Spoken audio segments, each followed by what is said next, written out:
Welcome, ladies and gentlemen, to this talk on the educational ideas of Jean-Jacques Rousseau as they appear in this big book on education entitled Emile.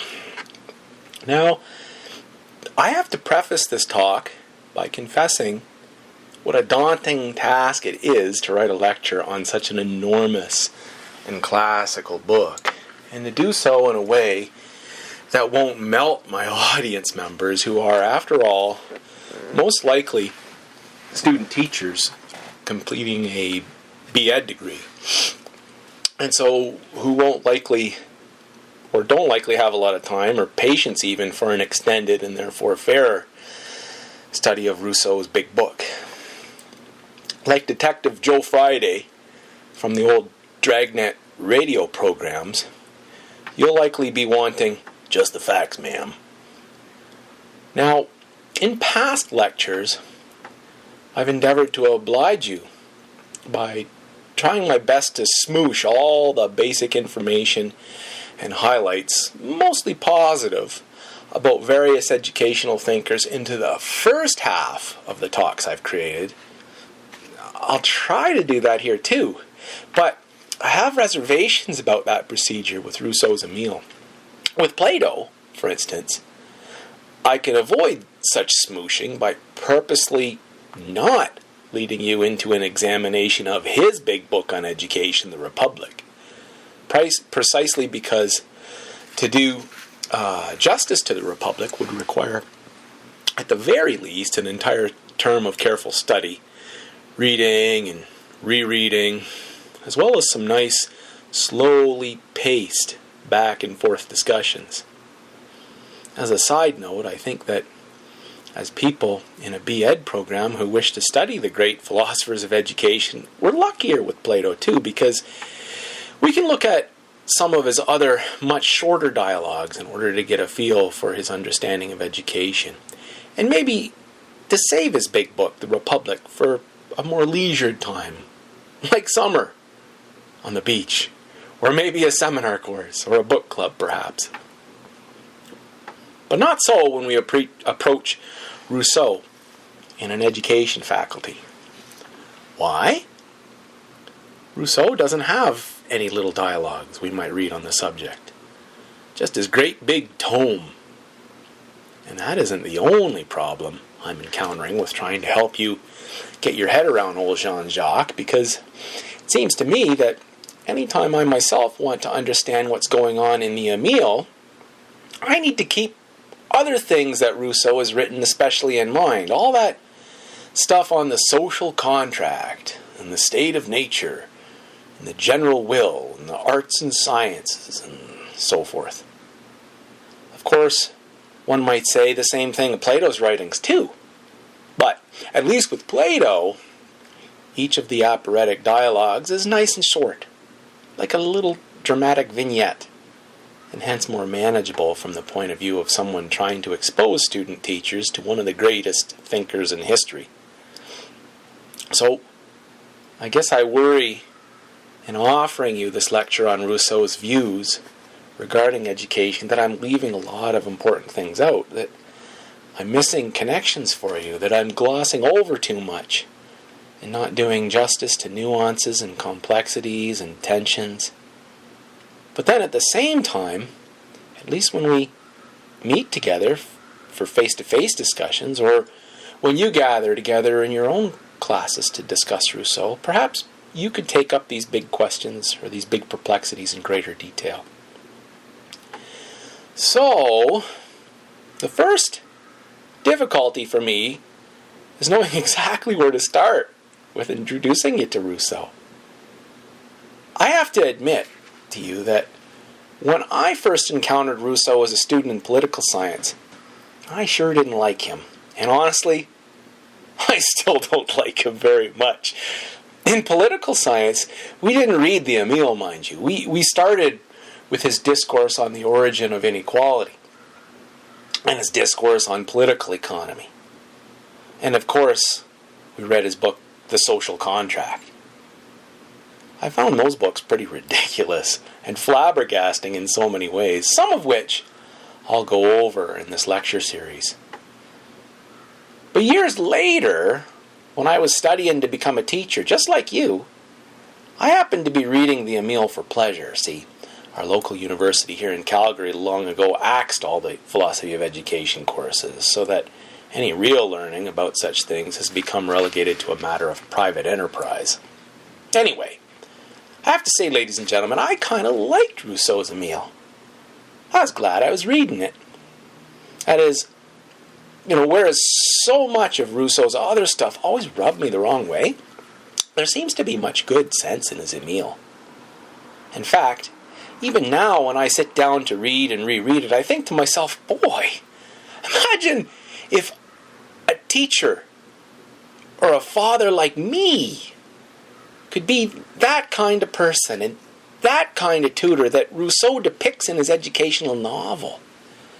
Imagine if I could put my own selfishness and ambitions aside like that, so wholly, to devote my entire life to one goal of raising my son, for instance, of watching over him, and of educating him so carefully and so tenderly. And those of you who are parents know intimately how much failure and falling short is involved in the reality of being a dad or a mom. And I think many of you might have the same response to Rousseau's Emile as I did in this regard. Indeed, you'll see how most of what we really like and affirm as valuable about progressive education comes from Rousseau's Emile. I expect you'll see how the best bits of Dewey on inquiry, of Piaget on developmentalism, or even of Montessori on childhood, on like stepping back and letting kids be, for example, all these things are pretty much taken from Rousseau. Or even if these ideas were not outright stolen from him, at least their parallel appearance among other modern-day thinkers and educators speaks positively about their nature as genuine insights. Rousseau is rightly praised as the first spokesman of these ideas, at any rate. So, the Emile was a great educational innovation of its day. Up to that point, during the Enlightenment, most folks in the Western world who followed such things had been following John Locke's views on education as the most noteworthy and best approach to learning and teaching. Indeed, as you read his Emile, you can see that time and time again Rousseau addresses Locke's little book, Some Thoughts Concerning Education, rather polemically. He wishes to pit his own work against Locke's, even though, to be fair, I think that there's less distance and disagreement between the two authors than Rousseau at times seems to suggest. Suffice it to say that Rousseau's Emile was a pretty revolutionary book with a revolutionary way of looking at education in its day. And it's funny to us now, as modern-day readers, how the most controversial bit of Rousseau's Emile back in his day was the portion of Book 4 entitled The Profession of Faith of the Savoyard Vicar. This section caused Rousseau a lot of grief at the time because it challenged church authorities and doctrinal orthodoxies pretty harshly, and because it didn't accord with general societal understandings or traditions. Because of that section, the Emile was banned in many jurisdictions, burned immediately in the year of its publication. And Rousseau? Well, he was chased out of practically every town and country on account of how heretical were the religious views stated right in that little bit of his book. Nowadays, it's hard for us to really understand all the hullabaloo around this portion of the text. So much of what Rousseau says about religion is so familiar to us, and we think eminently reasonable. Indeed, when we come after Rousseau, right, when nowadays with white-hot rage or with offense in our minds, we turn our wrath instead to the 5th book of the Emile, where he discusses the education of girls, and of the fictional Sophie in particular. This is where Rousseau lays out his understanding of the differences between men and women, as well as of, as well as of their symbiotic relationship, which is decidedly and undeniably sexist, ladies and gentlemen. Modern-day readers of the Emile will find this section of his educational novel most problematic of all, I think. It'll strike many of you as perhaps the height of misogyny, and whereas you'll likely be able to find lots to agree with in the rest of the Emile, Book 5 will very likely piss you off a fair bit.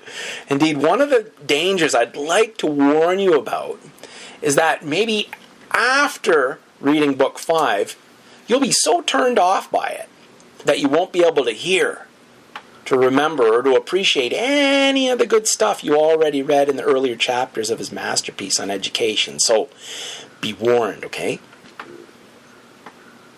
In part, let's approach our reading of Rousseau's Emile, then, as an exercise in practicing tolerance, in careful listening, in openness to trying to understand, and in not succumbing to the urge to take offense.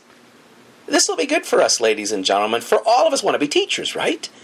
And as teachers, you're going to encounter a lot of people and situations in which you'll be tempted to take offense, especially where offense is meant for you to be taken, right? You're going to have parents telling you what for. You're going to have kids telling you what they think of you and that you suck.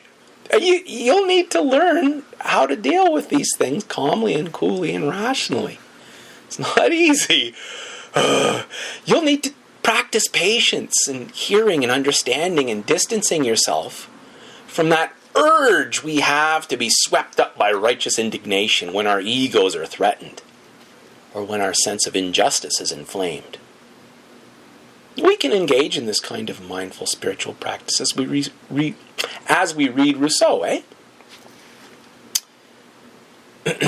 So, let's begin by trying to keep in mind, what's going on here with my computer? By trying to keep in mind that when we study a text in university or when we get involved in talks and discussions, we're called upon not to be offended, to have books banned due to their language or their content, or to silence those speakers with whom we disagree or who hold unpopular or distasteful opinions. That is to say, in university or college at least, we're called upon to cultivate the life of the mind and to search for truth. We are supposed to listen to each other and to the authors of the books we read in order to uncover their arguments and to try to deal fairly with each point of view, neither to aggrandize or to belittle anything that's said, but to understand its bases and its effects. And when we've fairly dealt with it, only then will we be in the position of being able to salvage any shred of it that's true, and to justifiably treasure that piece, and then also to discard all the rest as so much chaff, as lies or delusions. And most certainly, we shouldn't let our propensity towards offense get the better of us in a place of higher learning. Parrhesia, what the Greeks most treasured most highly as the freedom to speak the truth as one sees it. This is essential in any quest to know the truth and to know oneself. Will you encourage Parrhesiatic speech in your own future classrooms? Will you make your classroom a safe place for speaking the truth? Even when perhaps the truth causes discomfort or appears ugly? Even when it involves potential suffering? Or is teaching in a school with children to be more measured than that? Should there be untruth? Should there be half-truth? Should you not speak about certain truths? Should we be like Jack Nicholson in A Few Good Men? You want the truth? You can't handle the truth. At least when we are together as students of truth, we should try our best to handle the truth with all that jeopardy and blemishes, I think. And we should afford Rousseau our keen attention as well, since to do so is to respect the importance of seeking to know the truth. Indeed, when Rousseau himself is not disparaging philosophers as charlatans and windbags, he speaks of his own philosophy as nothing more or less than, quote, the love of truth. So yes, there is much to criticize in Rousseau's writings, to be sure. And we'll definitely do some of that. But let's also try our best to find out what are the precious jewels in his writing, and to learn from Rousseau as best as we are able.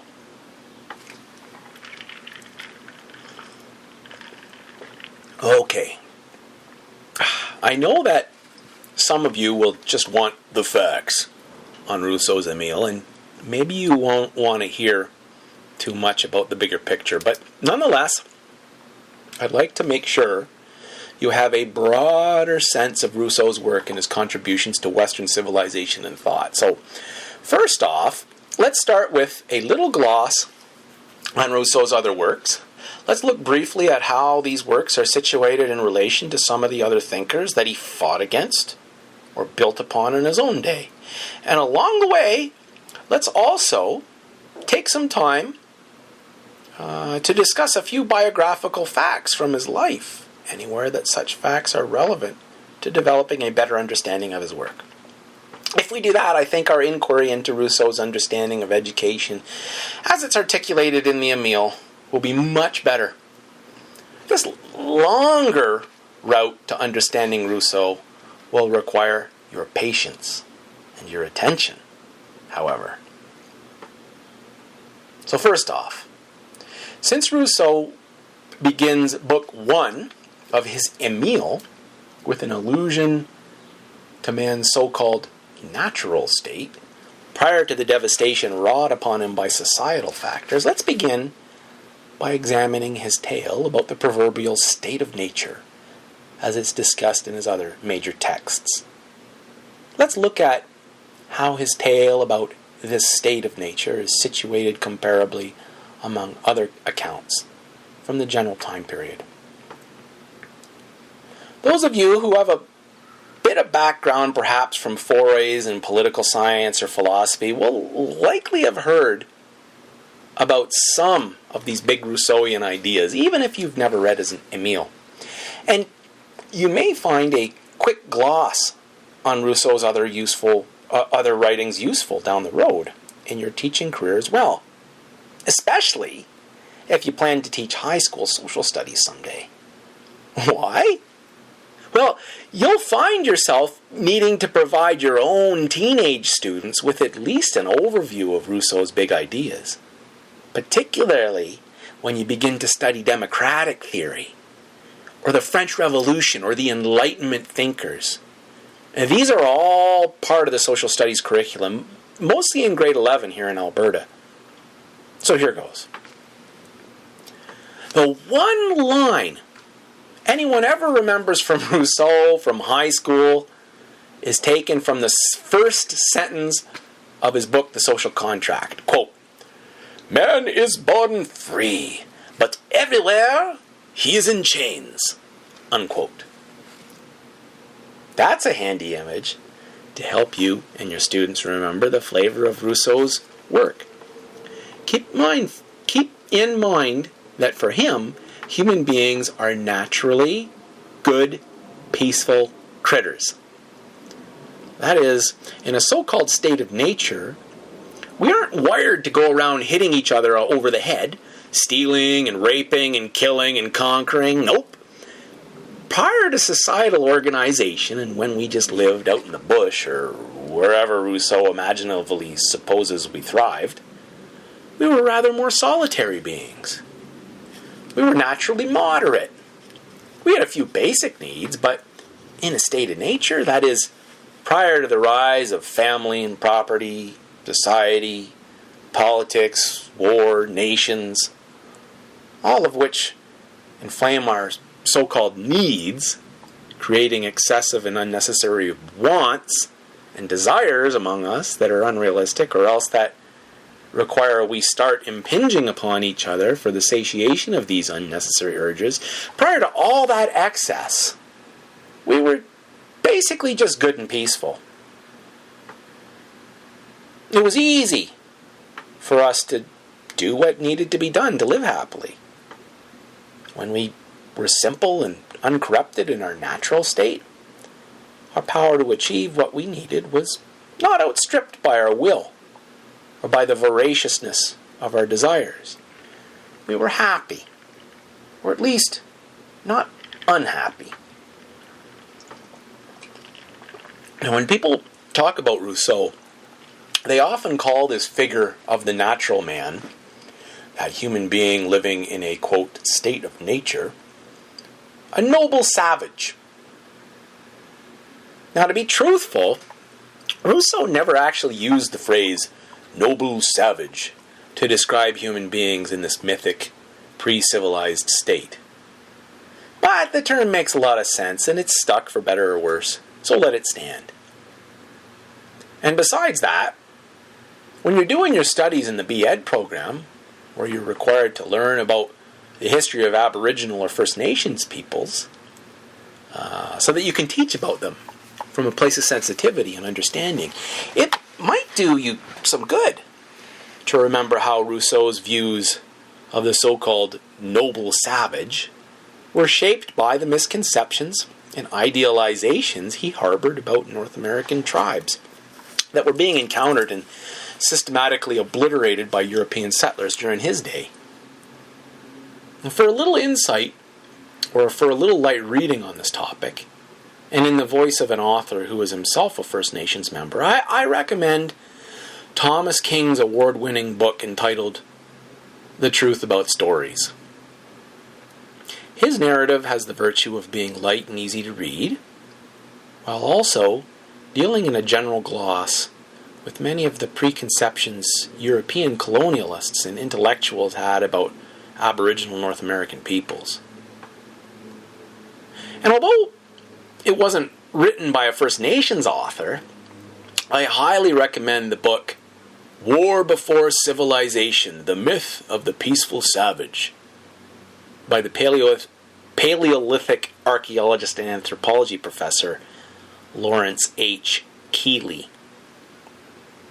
If ever you harbored any romantic beliefs in man's essential gentleness prior to societal corruption, this book will cure you of them. But I digress. So, here we have the image of Rousseau's noble savage in a state of nature. You should know that narratives about so-called states of nature were not uncommon during the period of the Enlightenment. Those of you who have some political science courses will know that Thomas Hobbes spoke of a primordial state of nature, as did John Locke. However, their visions of this mythical state differ significantly from each other, and they're very much the opposite of Rousseau's image. We should briefly review those other visions of states of nature right now, just so you can see how Rousseau's ideas fit and what alternative views he was contending against. You'll likely have heard how in Hobbes' big book, The Leviathan, it's written that for men living in such a state, life was, well, it was much akin to, quote, a war of all against all. And that prior to social contracting, each man's existence was nasty, brutish, and short. In Hobbes' tale, the only way to get out of this bloody dilemma was for all men to contract together. That is, each of us, in order to secure ourselves from the impending threat of death, and in order to effect our own self-preservation, each of us must relinquish our ability to hit each other over the head with axes and swords and pointy sticks. In other words, we must promise to stop killing each other in the natural pursuit of our own private self-interests, which all conflict with each other, right? Instead of killing one another, we must collectively consent to be ruled over by one man or one sovereign who alone will have the power of death over all of us, see? This Hobbesian state of nature stuff marks a big change in the way that human beings began to think about themselves and to know themselves during the Enlightenment. And here's a good spot to ask an educational question.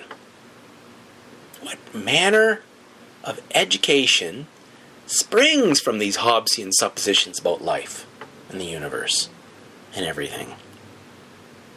How does thinking about ourselves and each other like this shape and color our understanding? How does it affect our propensity for self-knowledge? These are big questions, ladies and gentlemen. A lot's at stake here. Hobbes is kind of a good field marker for the modern world, too. He's situated where all things modern start to rear up, and all things ancient and medieval go bye-bye. See, in ancient times, and really in medieval times too, folks still held there to be a greatest good, an ariston in Greek, or a summum bonum in Latin, that each of us in some way are all related to, and that we could cultivate a relationship with, that we could seek after with our hearts and our minds. Indeed, coming to know that summum bonum through our loving pursuit of it was always equated with our highest happiness as human beings. Moreover, in ancient times, but especially among the Greeks, politics was seen as a collective pursuit of that best of goods and that ground of all goodness, namely the ariston. Our collective pursuit of this common good, what the Greeks called the koinon, was held to be the essential activity of politics. Aristotle, for instance, insists that the pursuit of the koinon is what makes man, at his core, a political animal, or a politikon zoon. That's where we get our word zoo from, zoon. Of course, nowadays, probably most folks think that this ancient image of politics is all moonshine and hopelessly idealistic, especially when we listen with jaded ears to the news or when we read daily about what a whorehouse politics has lived really is. Indeed, the ancient Aristotelian view of politics in relation to man's greatest good, or his summum bonum, had its naysayers and detractors even in classical times. Thucydides, most notably. And with the end of the classical period, folks started to feel less and less like political animals whose greatest good was to be realized through direct democracy and collective political action in the Hellenistic period. Sure, if you're Alexander the Great, you likely didn't feel that way amidst all the conquest and centralization of power, but not if you're a regular schmuck, because the Hellenistic period was a time when the Greek city-states, or polis, that's where we get our word politics from, when these polis began to lose their autonomy, and hence the citizens within them ceased to feel like they had much say about pursuit of the koinon. Indeed, even after the Hellenistic period of Alexander, when we turn to ancient Rome, a place where politics was obviously still recognized as the venue for great works and immortal deeds, and a place renowned for getting shit done, or at least piped right out of your house, as Mel Brooks says. Even there, we have a man like St. Augustine, not having too much esteem for the political life. In Book 4, Chapter 4 of his enormous tome, The City of God, we see that, in his view, political bodies or states are pretty much just great big selfish collectivities like robber barons writ large or criminal gangs that demonstrate little or no relation at all to the summum bonum, the greatest good. And in part, he's correct, isn't he? Here with Augustine, we really start to see the chasm widen between politics and the summum bonum, ladies and gentlemen. I think St. Augustine is a pretty significant figure in this regard, and he's especially relevant to our impending discussion of Rousseau as well, because Rousseau seems always to be making allusions to him and jousting with him, writing his own confessions, just like Augustine did, for instance, or supplanting Augustine's masterful discussion of amor Dei and amor sui with his own modern pairings of amour de soi and amour propre, as we shall see.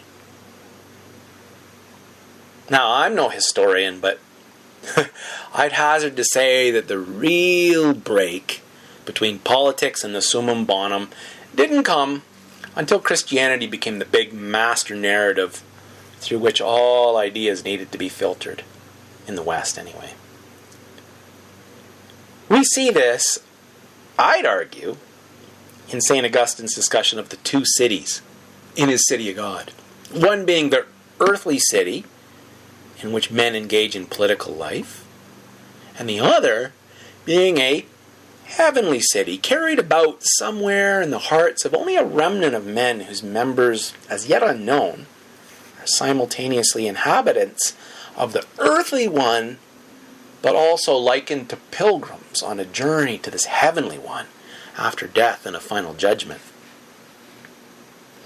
Augustine's views of politics and of what can be done politically to work toward any summum bonum, they're pretty bleak. In the words of the Augustine scholar Herbert Dean, quote, "The fact that this earth is a land of dying men, all mortal and subject to sin, suffering, and misfortune, is at the root of Augustine's political and social quietism.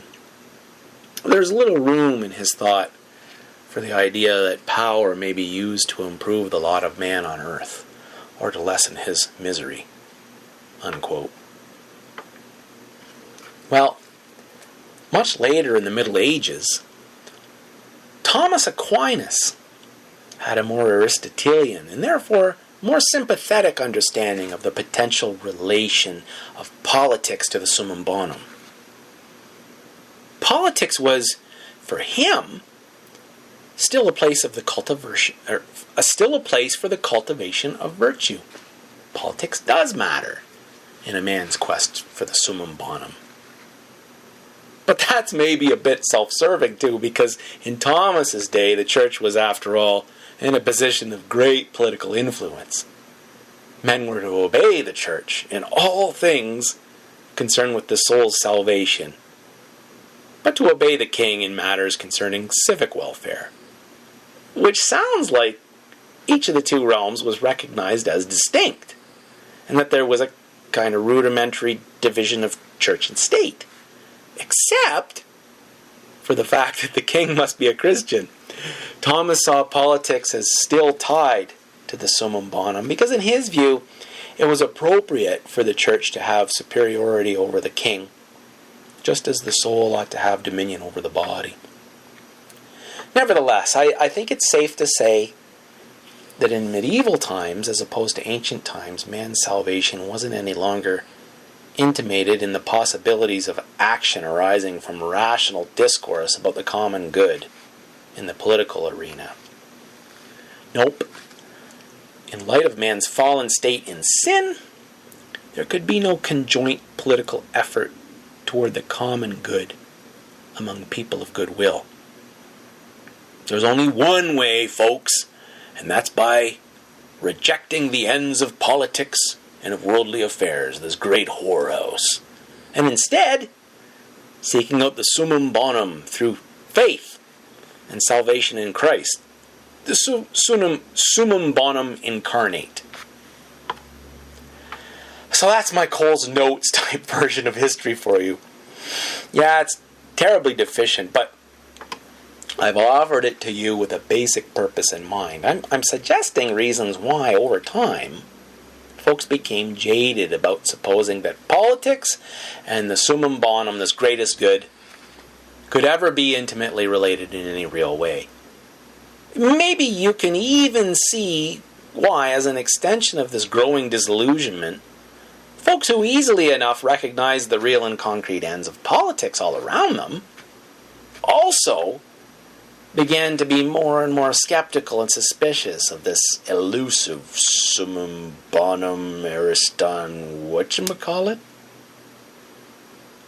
And here's a good spot to ask another really big important question in education that doesn't get asked too much anymore. Namely, what happens to us when we're no longer educated to care about the summum bonum, this greatest good, but only a summum malum, greatest evil, greatest bad thing? What becomes of us when our consciousness of this ariston, this best of goods, is allowed to atrophy? When we no longer talk about it or seek it out as our highest good? When we dismiss it merely as an outmoded, primitive, or naive superstition or an error? Or when we rather say it's all just garbage that people say to exert their power over us? Are there vistas of our being that we then cease to cultivate and to explore?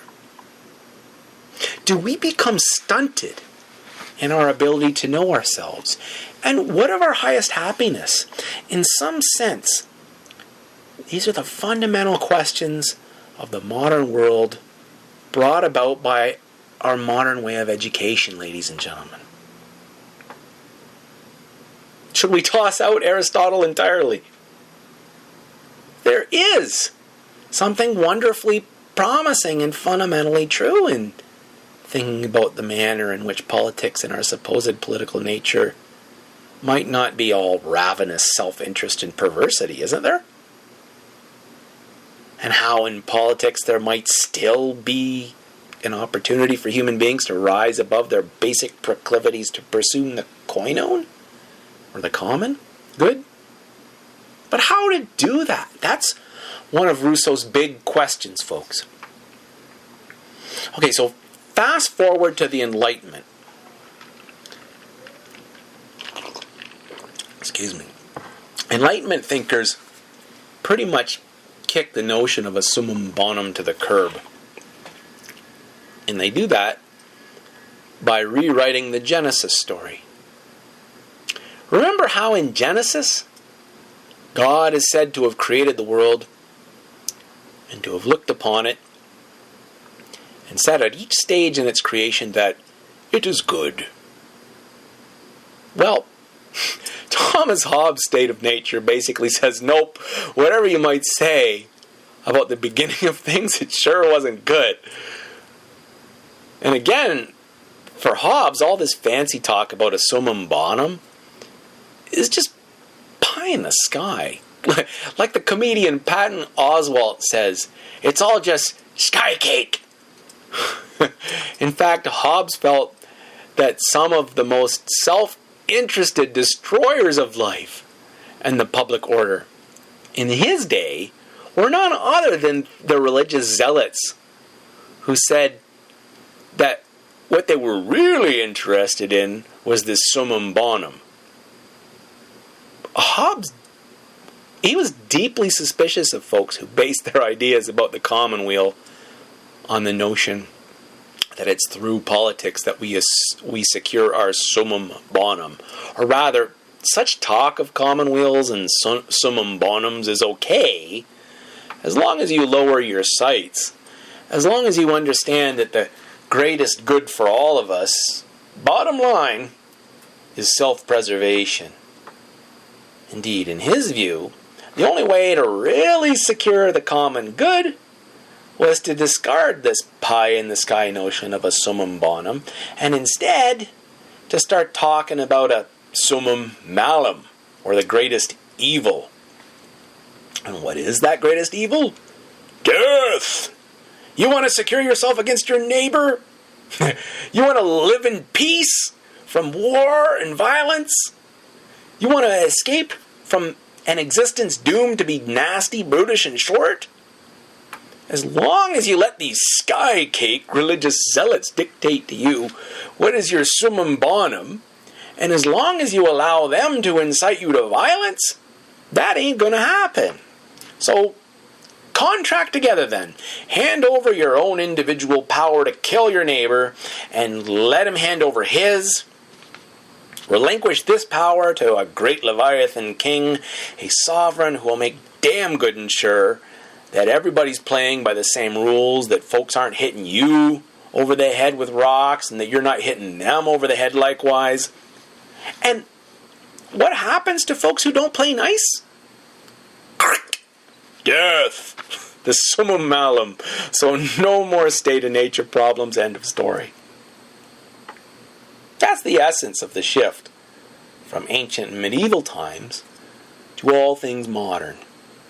And during the Enlightenment, ladies and gentlemen. That's what basically distinguishes modern consciousness and modern thought from both ancient and medieval consciousness and thought. Essentially, you throw out any notion of a transcendent ground of goodness, or a summum bonum. You get rid of it like it's so much rubbish, partly because of all the jerks who say they're concerned with the summum bonum, but really they're just looking to assert their power over you.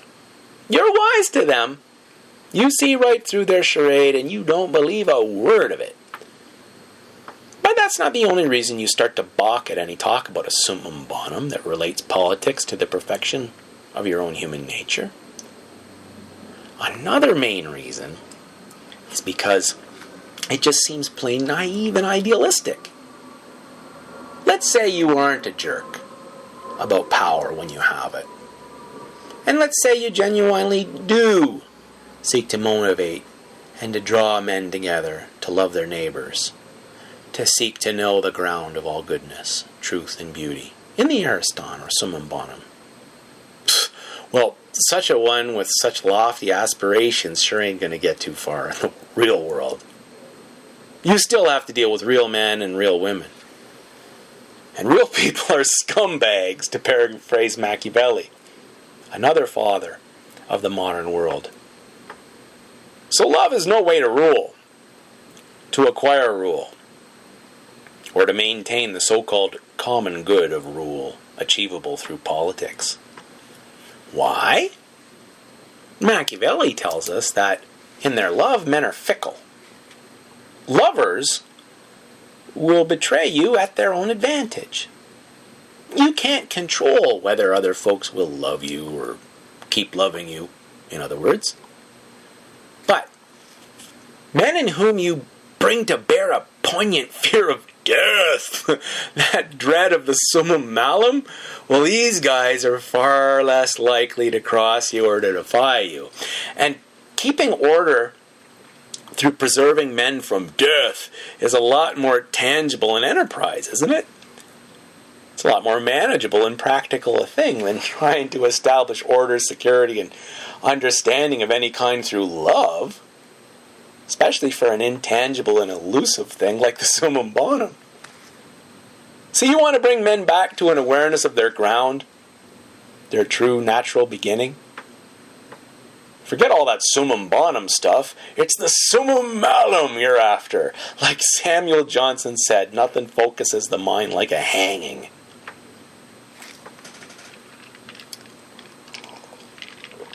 Now, the next big state of nature theorist of the Enlightenment is John Locke.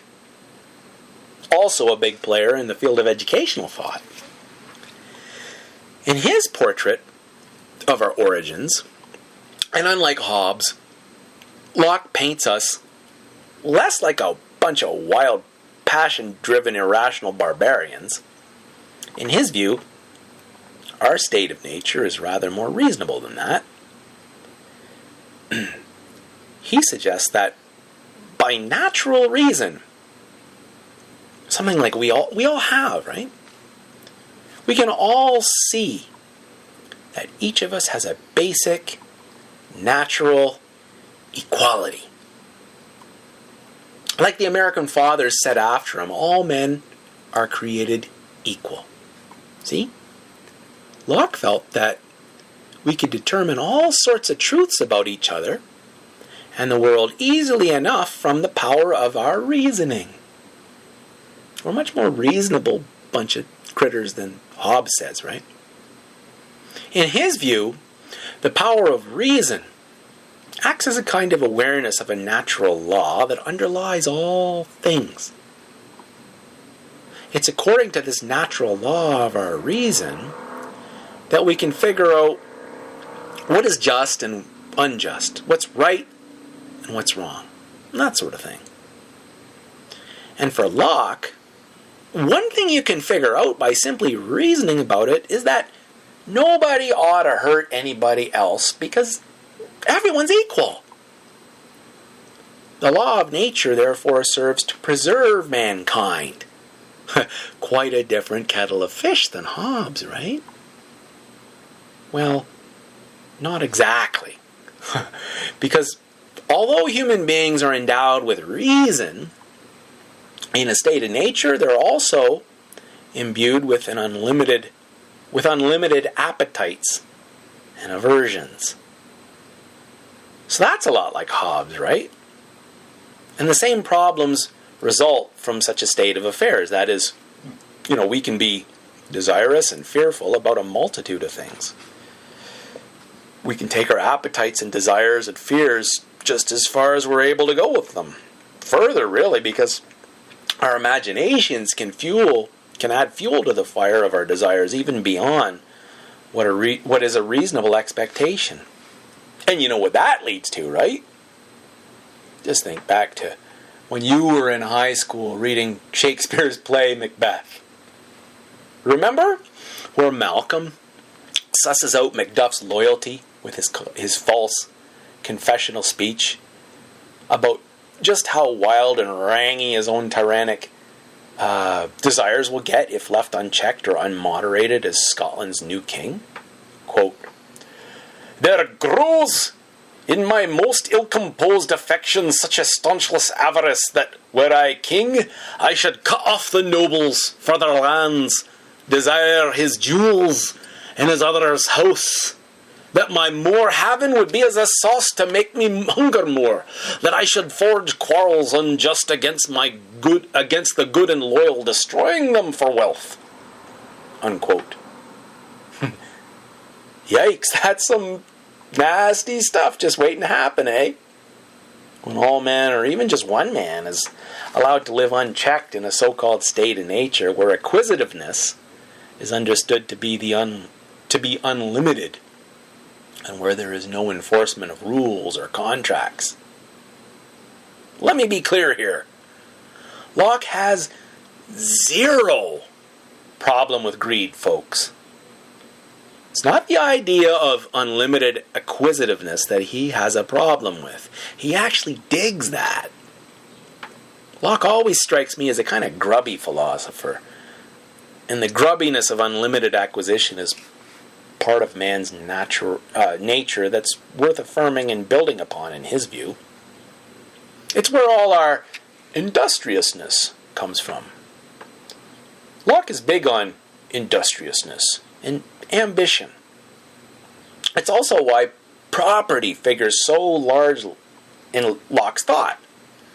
The more toys you have, the better.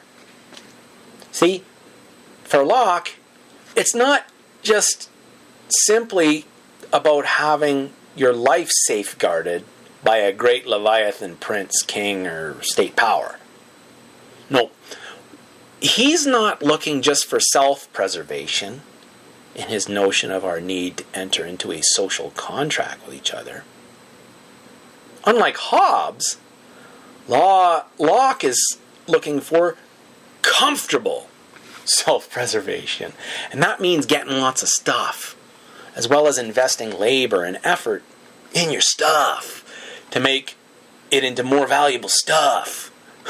Maybe you'll trade your stuff for more money, and make more and more money to buy more stuff. Sounds like that George Carlin routine. You can watch that on YouTube sometime. Locke's state of nature is about maximizing human potential, ladies and gentlemen. The rest of nature?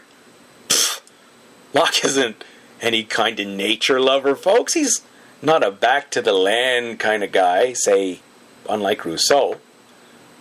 Land on its own, being all wild and natural, isn't even worth much financially, right? It's unproductive. Just sitting there and doing nothing. You have to get down and dirty to make it worth anything. You need to pour your sweat into it and farm it to develop it or master it in some fashion that will make it pay off, right?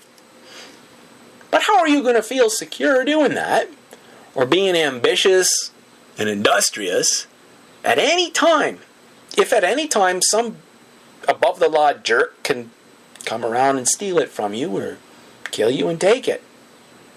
Not only that, the processes of business, of land deals, investment, and contracts that spawn growth and that foster the possibilities for unlimited acquisition require that everyone agree to play by the rules of the game. But without someone to enforce those rules, say someone who's beholden to neither party in a business deal, as a fair and equitable judge, what's going to happen to your ability to acquire, to maintain your acquisitions, and to grow them ad infinitum? It's not going to turn out so well, right? So, that's the substance of the lesson Locke is trying to teach us in his state of nature story. That's his rationale for why we need a kind of social contract that takes us out of an unregulated state of nature. It's so that we might best capitalize on and profit from our own natural drive to acquire, see? As a teacher, you might ask yourself at this point what kind of world and what kind of human beings we're raising when we approach the education of human nature with this sort of vision in our hearts. How do you feel about it? Kind of uneasy? Kind of bummed out? Me too. One other thing I'd like you to know about Locke, just as background to our discussions of Rousseau and his educational thought. That concerns his association with limited government and the importance of consent. You can already see how much of our society and its democratic capitalistic acquisitiveness rests upon suppositions and ambitions not at all dissimilar to those of John Locke. We're all educated and brought up nowadays pretty much with these assumptions and aspirations for success somewhere deep at the heart of what we suppose to be the key to happiness. Well, in Western liberal democracies at least, another key component of our educational heritage is the notion of limited government. Unlike Hobbes, Locke doesn't think that a great Leviathan sovereign will do. Nope. You need to have consent. Government must be consensual. The moment that a government loses the confidence of the people who have elected it, or whom it serves, it ceases to be legitimate. And at that point, if those in power don't get out of the way, even war or bloodshed are fine responses to such tyranny or abuse of power. Many of you are probably already familiar or aware that John Locke is usually considered the primary theorist of the Glorious Revolution of 1688. He's also most often associated with the key ideas behind the American Revolution and that underlie American democracy. Why? Well, think about the ideas we've just discussed in relation to the American dream, or the Canadian dream, for that matter. Remember, it's Locke's view that all men want to be able to pursue unlimited acquisition. This is indeed their natural desire. But they know that the only way to do that is to contract together so that all can be held accountable to the rules of the game. By nature, all men are equal, right? So you can't have one dude, say a prince or a sovereign, who's above the rules of the game, and who, unlike everyone else, has never contracted out of the state of nature. That is, he's never agreed not to screw other people in order to get ahead by breaking the rules. That's the basic problem with monarchy. A prince or a king, unlike everyone else, gets to live neck deep in acquisitiveness without being accountable to any of the rules for acquiring. He can take what he wants. He can break contracts and promises whenever he feels like it with impunity, and so forth. Locke's contractual government by consent is really just a response to that sorry state of affairs. It's why the folks who wanted to establish parliamentary sovereignty in England back in his day, as opposed to maintaining sovereignty in the monarch, liked Locke so much. That's also why, when perhaps later in your career, as you're teaching your high school students about Hobbes, you'll want to associate him with monarchic or even tyrannic rule. Whereas Locke, you'll likely associate with indirect democratic forms and rule by consent. Okay, that's the historic backdrop against which we might now begin to think about Rousseau's own peculiar understanding of politics and human nature. You may already have begun to note how starkly, as a romantic writer, but also a figure of the Enlightenment, Rousseau pits himself against other Enlightenment thinkers and the Enlightenment in general. Notice how Hobbes' state of nature is a war of all against all, whereas Rousseau's is a place of peace. Notice that Locke's mythic state of nature is a place informed by natural reason and shaped by unlimited acquisitiveness, whereas Rousseau's state of nature is prior to reason and not a place of swollen desires or unlimited acquisitiveness, but of naturally moderate, very basic drives and a peaceful, unmeddlesome self-interest. Note that where Hobbes uproots us from the heritage of ancient regard for a summum bonum, and where Locke's ideas set in motion the liberal democratic and capitalist systems of our times, and where the scientific spirit of the Enlightenment rises to ascendancy during his times, as a romantic figure, Rousseau stands apart in criticism of these movements of the zeitgeist. For yes, Hobbes dismisses the summum bonum, and yes, Enlightenment science makes all previous stories of creation, of God, metaphysics, and theology seem ridiculous or unbelievable to the modern ear.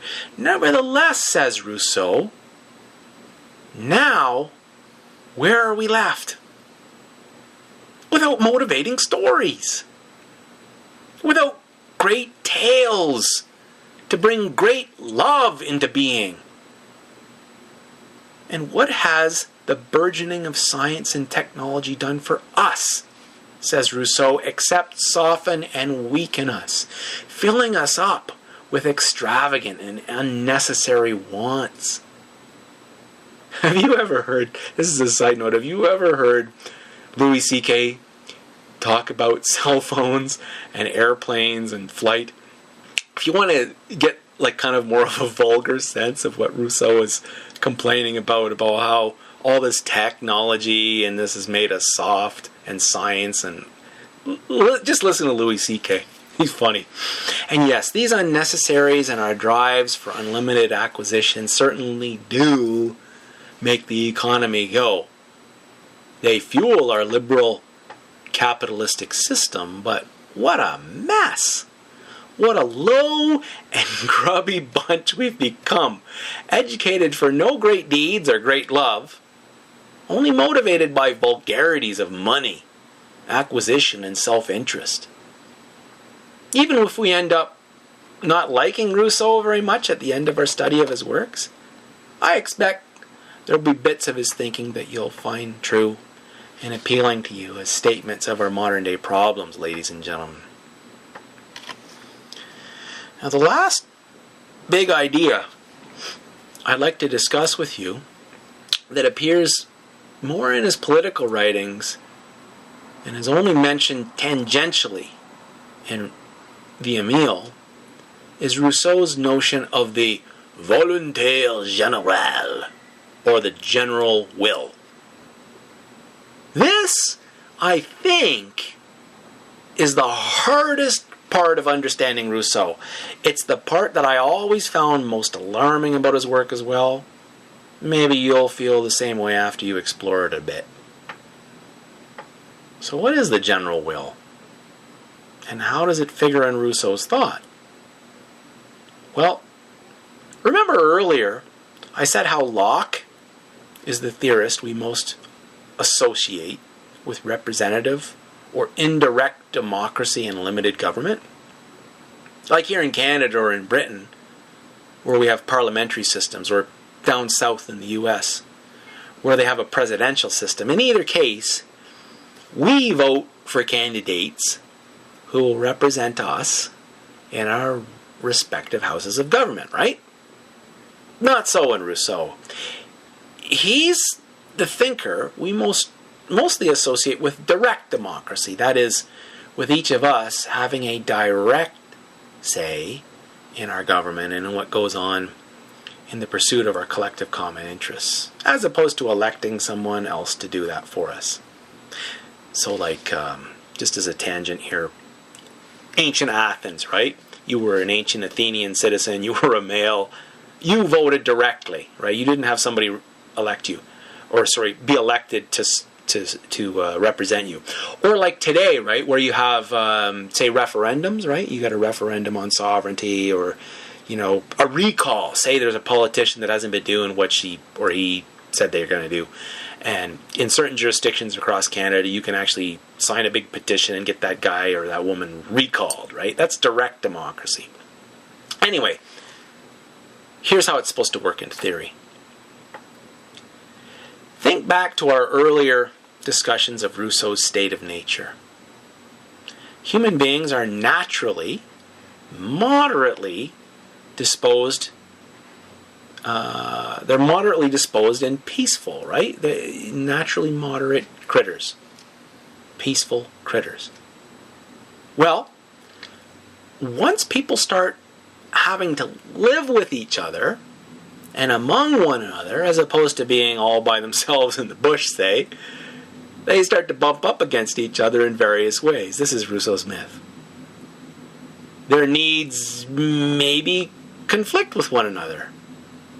I need to eat, but that guy over there needs to eat, and there's only a limited food supply, so I start cordoning off land for myself, and he does the same.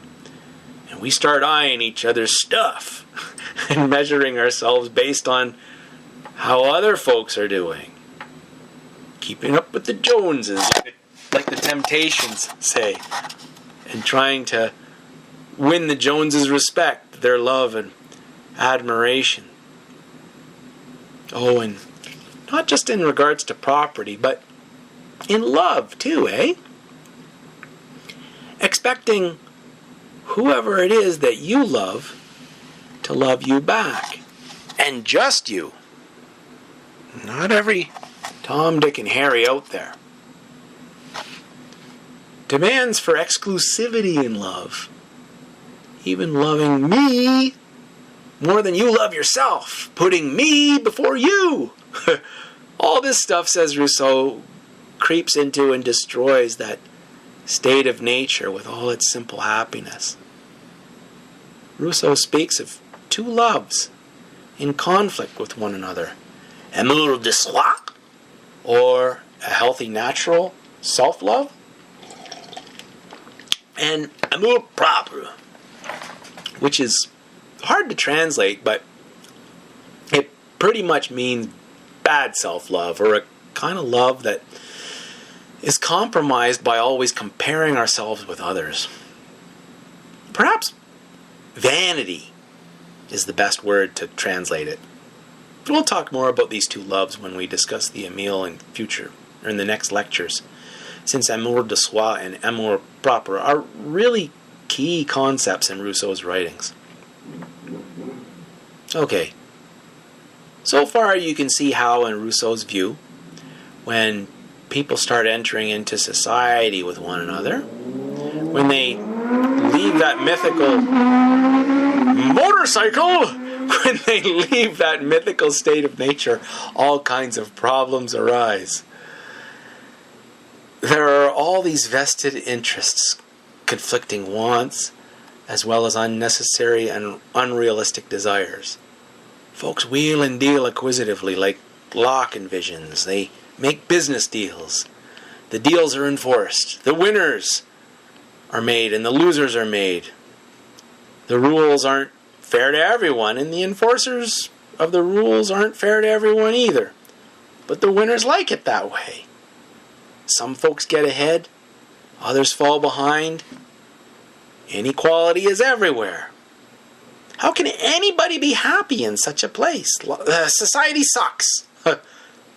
Like Rousseau says, man is born free, but everywhere he is in chains. So, what is Rousseau's solution? Well, what needs to happen, in his view, is that we must find a way to counter all that build-up of amour propre that has occurred due to our socialization. In a state of nature, each of us, following our amour de soi, was concerned simply with our own private good, with no trace of vanity, comparison, or enmity towards one another. Moreover, those private goods we sought did not conflict with one another. We were solitary by nature, and we lived apart. That's no longer the case. Clearly, we need each other. Clearly, we must interact with one another. We must live in society, and in the process, there's bound to be conflict. So now, all of us need to enter into a kind of social contract whereby we each devote ourselves to the common good. That means we must willingly subordinate ourselves as individuals to the whole, which, yes, is contrary to our nature inasmuch as humans are, Rousseau claims, naturally selfish and independent critters. Nevertheless, every man and woman must give themselves entirely to the community with all their rights and property. Remember Hobbes' great Leviathan? That sovereign to whom all power over the summum malum is given? Well, in Rousseau's work, the social contract that we all enter into forms a kind of corporate big man as well. A transcendent entity in which we all participate that has a kind of will, just like a natural person does. And that will, whatever it wills this way or that way, is the volonté générale, or the general will, ladies and gentlemen. Well, it gets more difficult and confusing from here on in Rousseau's writings, because if all our individual wills collectively make up the general will, There's lots of stuff that we don't agree on, right? You want this, I want that. You think this is really important? I think that's dumb. And prefer this other thing, which other folks in turn think is really dumb, or maybe they even hate it. And I'm looking out for myself and my family and my friends, whereas you're looking out for your own network of relations. So where are we ever going to find common ground to agree upon in all this cacophony of wills, desires, and aversions, eh? Corporate being. Rousseau has thought about this. So he makes this distinction between the general will and the volonté de tout, or the will of all. They're not the same. All those little wants and aversions I have, plus yours, plus everyone else's, equals the will of all. But that's not the general will. Similarly, the general will isn't just majority rules. It's not simply or simple majoritarian democracy that Rousseau is talking about. No. Let me quote a handy little passage out of his book, The Social Contract, where he's discussing the infallibility.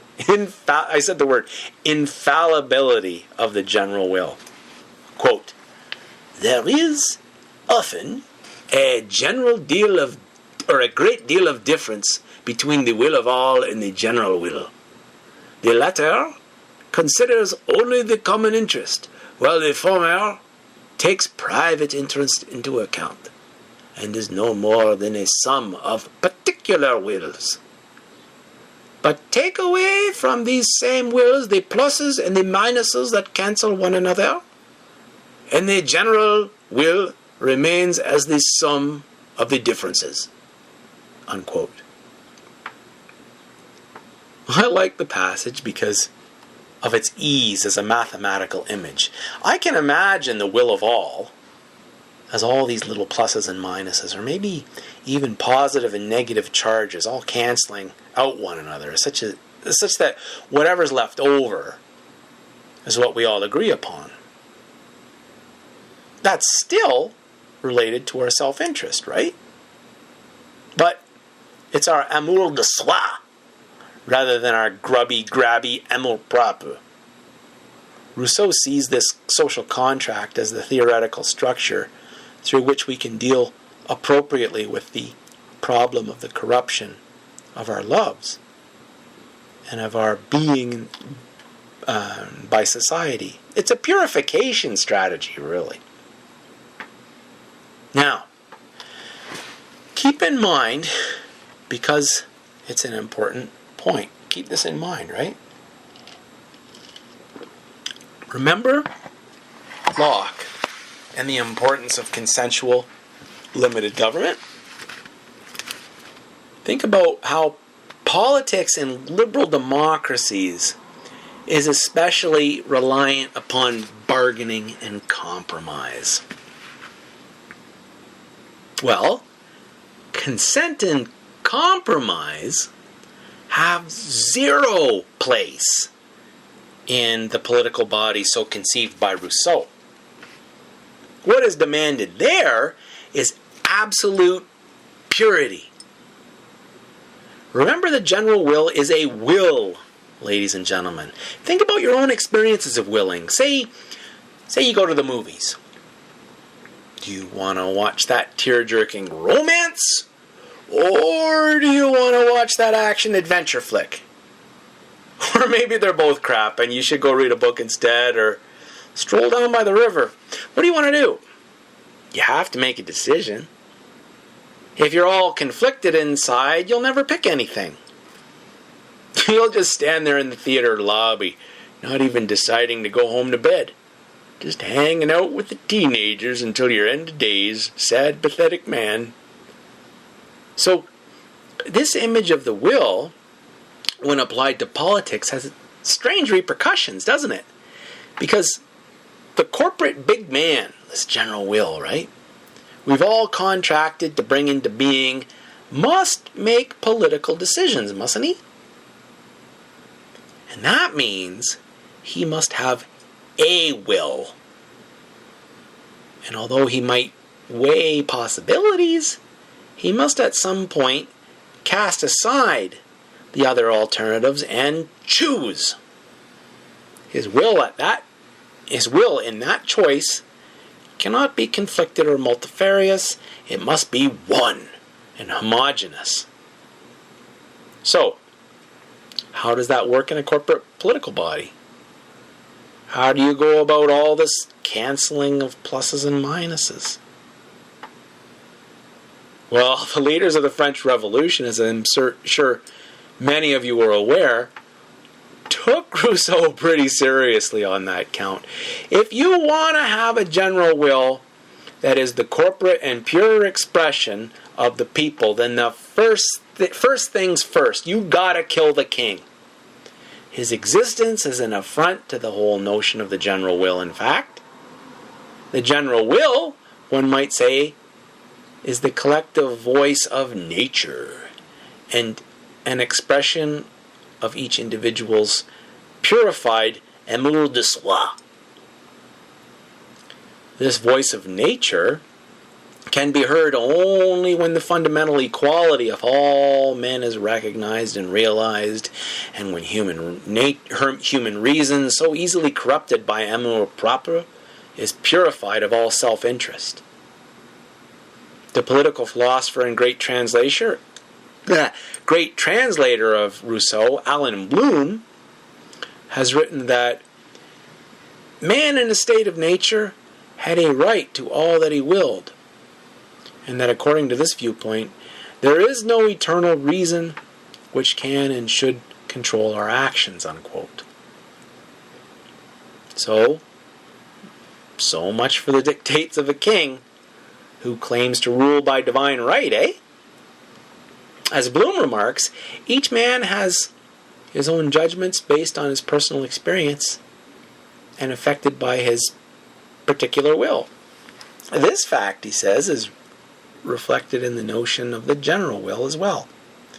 The general will contains no specific directives.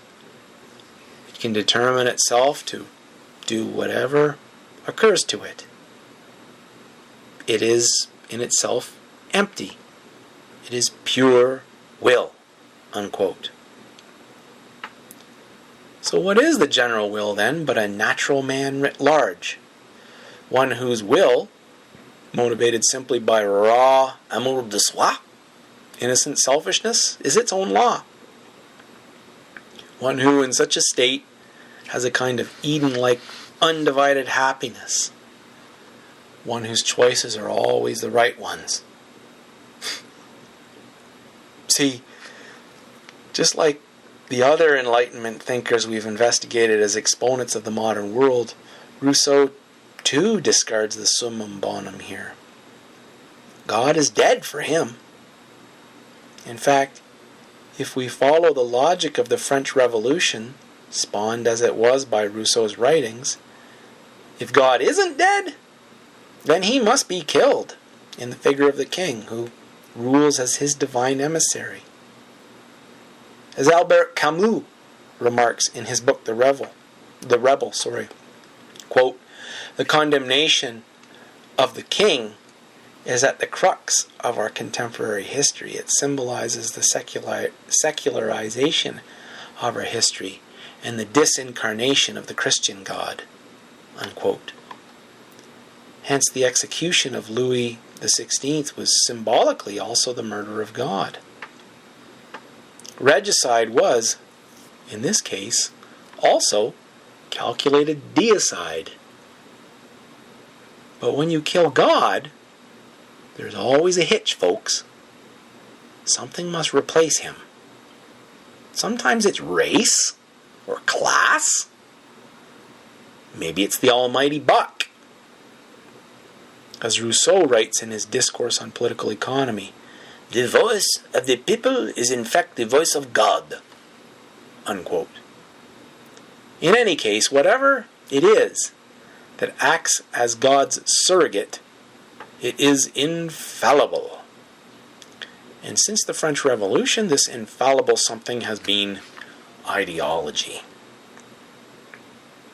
Indeed, it's no coincidence that the word ideology actually arose from the time of the French Revolution, being coined in 1796 by the French philosopher Antoine de Tracy, putting an idea up in place of the summum bonum. That's what ideology is where you take an idea and you put it in place of the summum bonum, which isn't an idea. Putting a system devoted to the realization of an idea up in place of the summum bonum. That's the ticket. Now, we spoke a bit about ideology in the second half of our lecture on Jean Piaget and constructivism. If you want to think more about ideology and the meaning of ideology, you can review that lecture. Here, I just want to direct your attention to how Rousseau's ideas intersect with deicide, regicide, ideology, and our modern predicament. A really big, excellent question for you to ponder is, how does ideology impinge upon and affect education? To what extent is our teaching and our public education system infected with ideological suppositions? How do I spy them out? How do I help my students spy them out? In part, the grade 12 social studies curriculum in Alberta, Canada is designed to address that problem. But I submit to you that the curriculum designers really had no grasp of the problem. I've taught that curriculum. They entirely lacked philosophical nuance, and misunderstanding the nature of ideology, they misdiagnosed the problem. So it goes. Now, to return to Rousseau.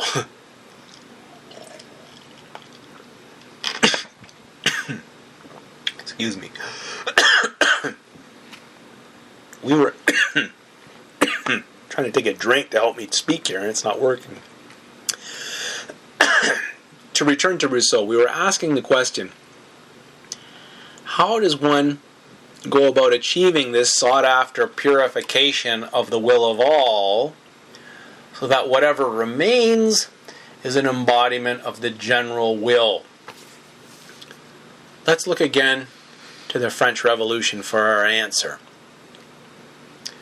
When all the people contract together for the common good, maybe cancelling out all these pluses and minuses means breaking out your guillotine.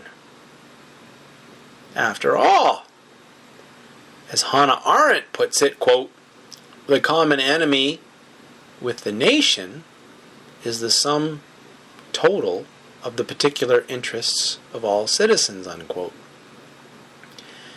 And whoever's put in charge of purifying the nation so that it expresses the general will must especially deal with factions, ladies and gentlemen. Factions, or rather groups of people who share interests among themselves that are not identical to the interests of the so-called general will. They're a real impediment to homogeneity. Off with their heads, too, eh? Anyway, I'm almost done now. I think now you've got some exposure to the grand scheme of Rousseau's social and political thought.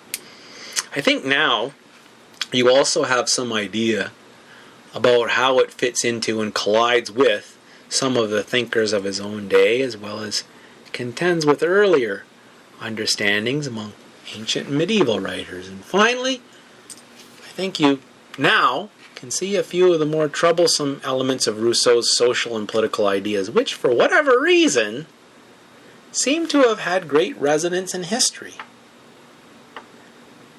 We looked briefly at Rousseau's influence upon the French Revolution, but we very may well have also inspected how his ideas inspired Pol Pot and the mass genocide wreaked by the Khmer Rouge in Cambodia during the early 1970s.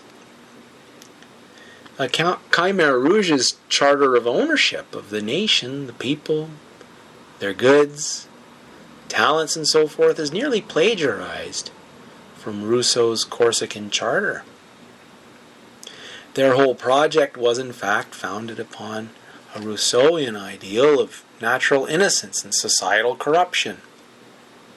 Their genocide was designed as an implementation of this Rousseauian idea, as a means to purge Cambodia of anyone with an education. Remember how Rousseau linked the arts and sciences to mass trends towards inflamed appetites and unnecessary desires? As a means of destroying anyone who had been affected by ordinary society and therefore corrupted. All this blood and death designed to reinvigorate Cambodia's mythical, ancient, lost, pristine goodness.